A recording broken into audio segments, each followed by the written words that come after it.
The Nazi regime in Germany was one of the bloodiest and most devastating periods in human history.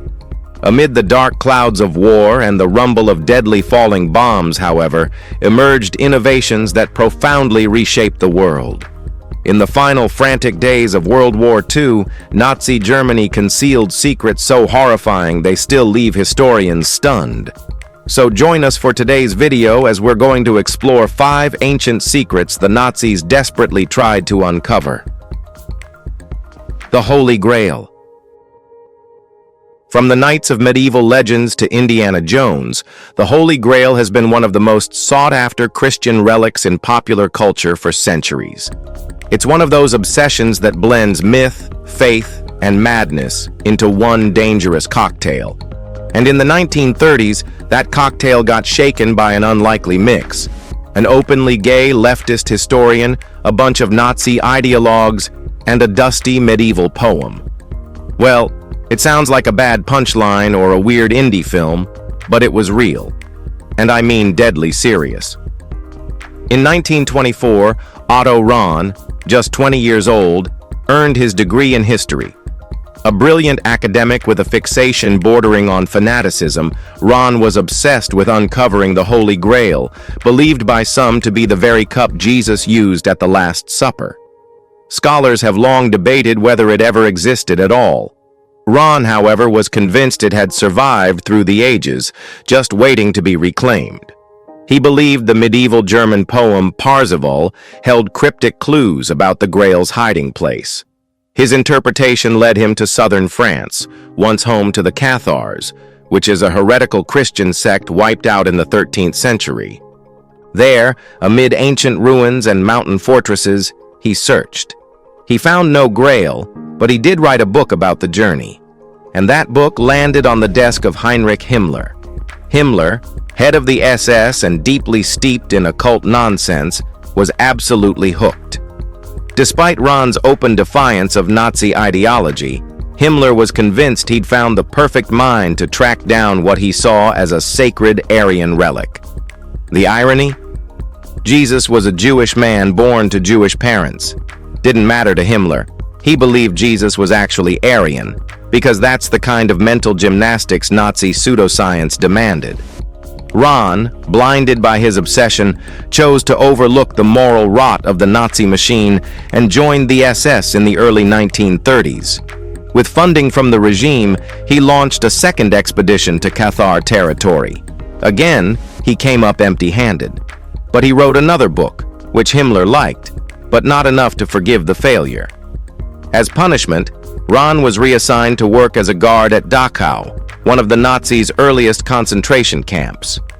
In 1939, 2 years after leaving the SS, Rahn was found dead in the Alps.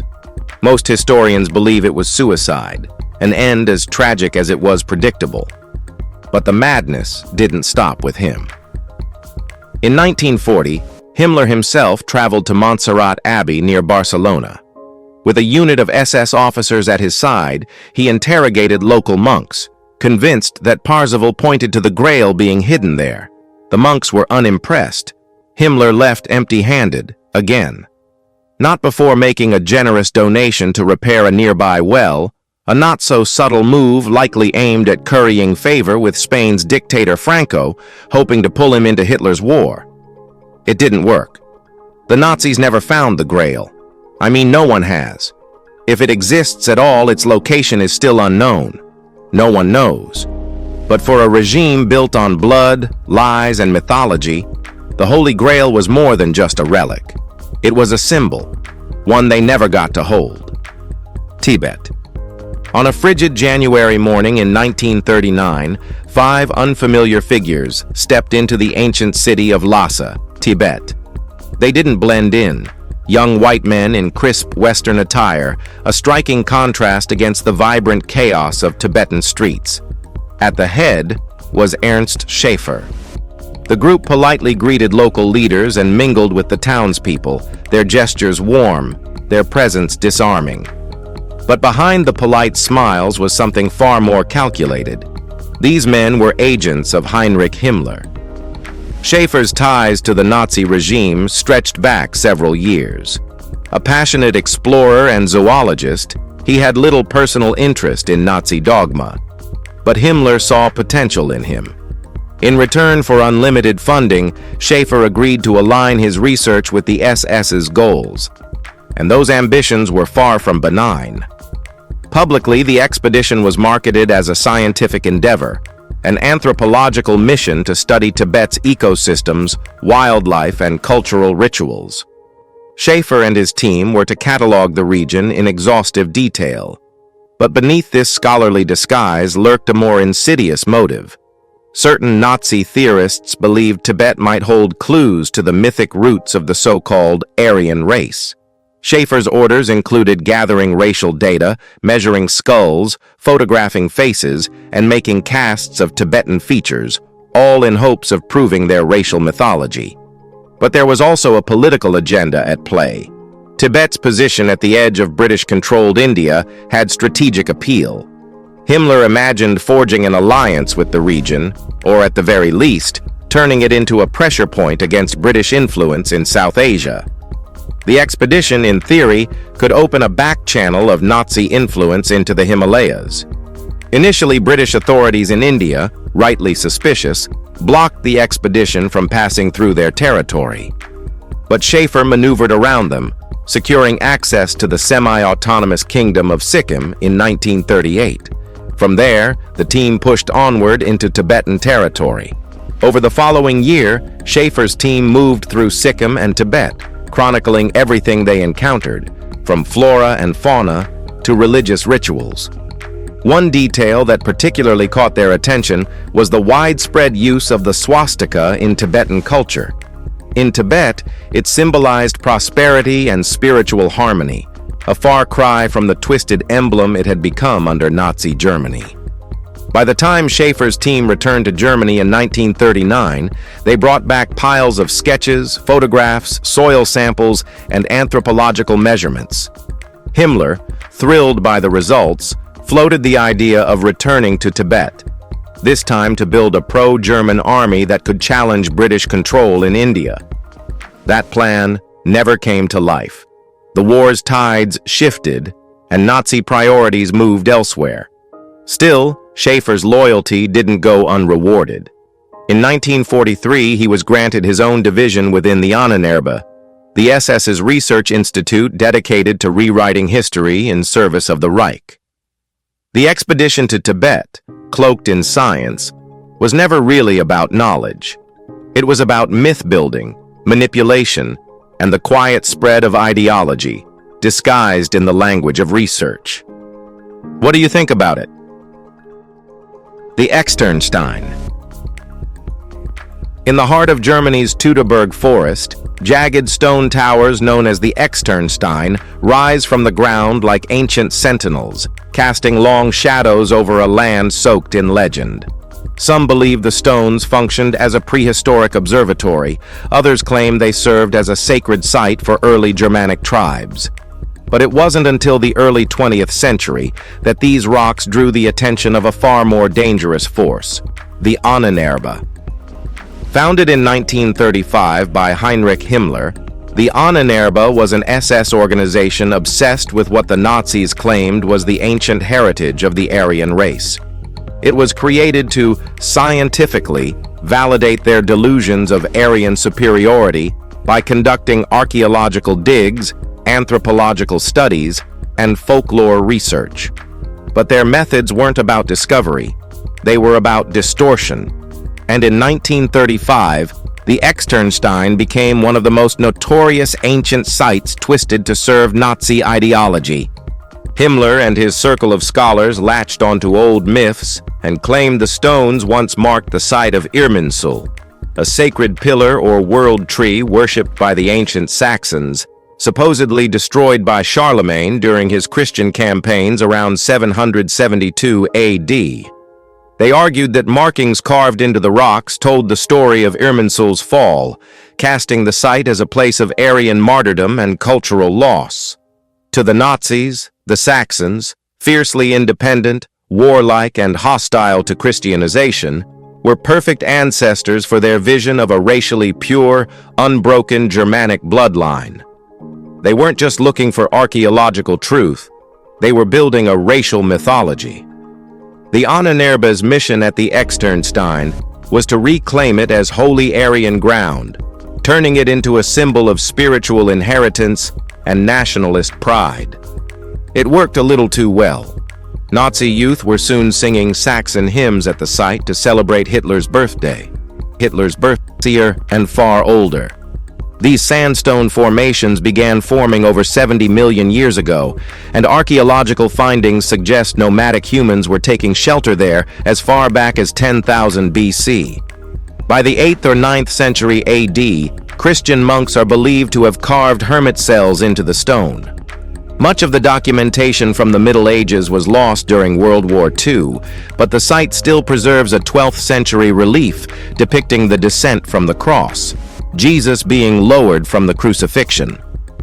Over the centuries, the site served many purposes: a religious hermitage, a refuge for outlaws, and eventually a nationalistic symbol during the Romantic era of the 1800s, when renewed interest in Germany's pre-Christian roots revived the old legends. Today, historians dismiss the Nazi-era claims linking the Externstein to the Irminsul or to any real Saxon holy site. Well, unfortunately, no credible evidence supports the Ahnenerbe's conclusions. But like most propaganda, their myth has a long shelf life. Even now, neo-Nazis and pagan revivalists are drawn to the site, convinced it holds ancient Aryan power, a delusion born not from history, but from a lie polished into legend. What remains isn't just a collection of weathered stones. It's a reminder of how easily the past can be rewritten by those desperate to control the present. Tiwanaku. In 1928, a tall, sunburnt German named Edmund Kiss arrived at the ancient ruins of Tiwanaku in Bolivia. He wasn't a casual tourist. Kiss had come with a purpose: to prove a radical theory that had consumed him.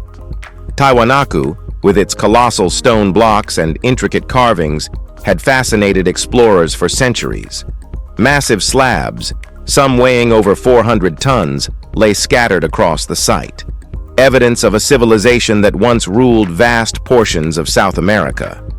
For Kiss, however, these ruins were more than impressive relics. He saw them as possible confirmation of the world ice theory, a pseudo-scientific belief claiming Earth's history had been shaped by devastating impacts from frozen celestial bodies. A year before his journey, Kiss had become a devoted follower of Hans Herbiger's world ice theory. Eager for physical proof, he reached out to Arthur Poznański, an Austrian researcher who had spent decades studying Tiwanaku. Poznański claimed that the city wasn't built by indigenous cultures, but by mysterious seafarers from the distant west, perhaps as far back as 17,000 years ago.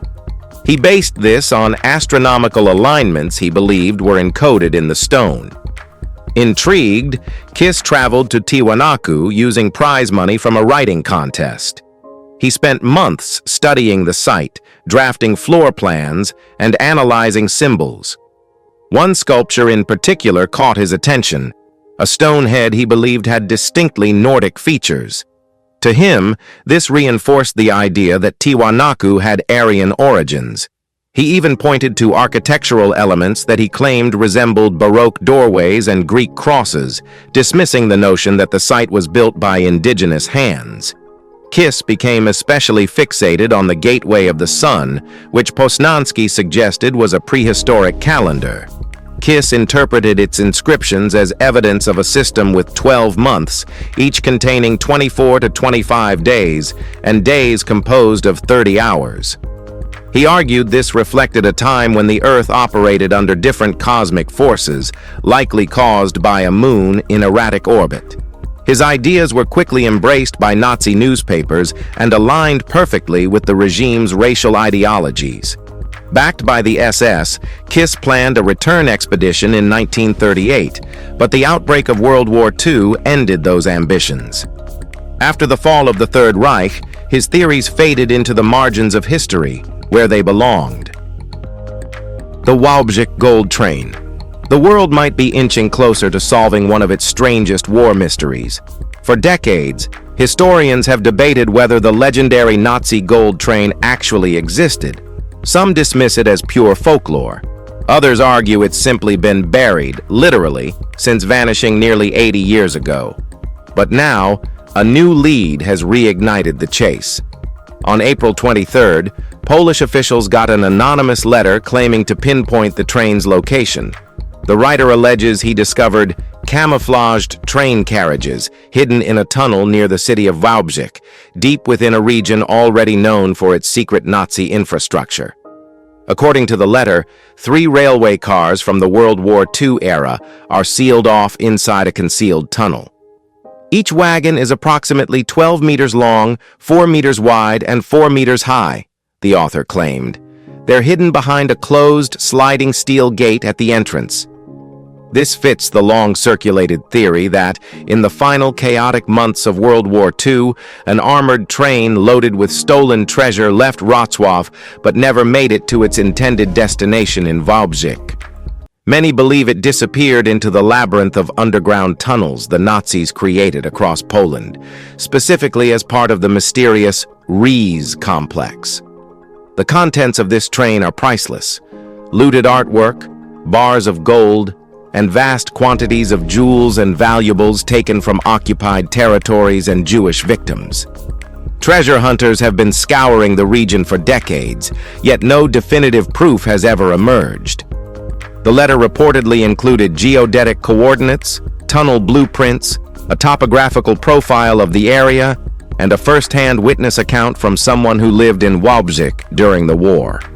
Precise geodetic data will be given to the mayor of Wałbrzych or his deputy, the letter stated, along with attachments identifying the terrain, tunnel structure, and the train itself. Kamila Świerczyńska, spokesperson for the city of Wałbrzych, confirmed receiving the documents. A man, whose identity we cannot disclose, filed a formal discovery report regarding the so-called gold train, she said. The materials appear detailed and very compiled. They reference 4 attachments, including a map simulation of the railway track and tunnel course, a terrain layout, and supporting witness testimony. Heavy machinery was soon dispatched. As of August 2016, excavation efforts resumed, spurred on by the hope that the armored ghost train still sits, untouched, behind sealed steel doors, waiting to be uncovered. Still, no gold has been found. If you've enjoyed this video, please like and subscribe. Thanks for watching, and we'll see you soon.